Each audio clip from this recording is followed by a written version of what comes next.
Is the data saver feature not working on the X app? If X is still using too much mobile data, images and videos load in high quality, or data saver settings aren't being applied, it can affect your internet usage. So the first thing you have to do is to go to X app.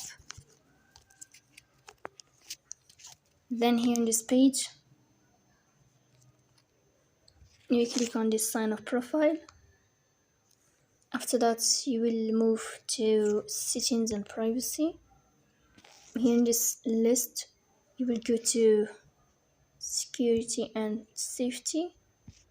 Sorry, not here. We go to accessibility, display and languages, and here we go to data usage. After that, you will click on this sign and you will tap here to enable data saver on the application of X app. So this is how it works. Don't forget to support us.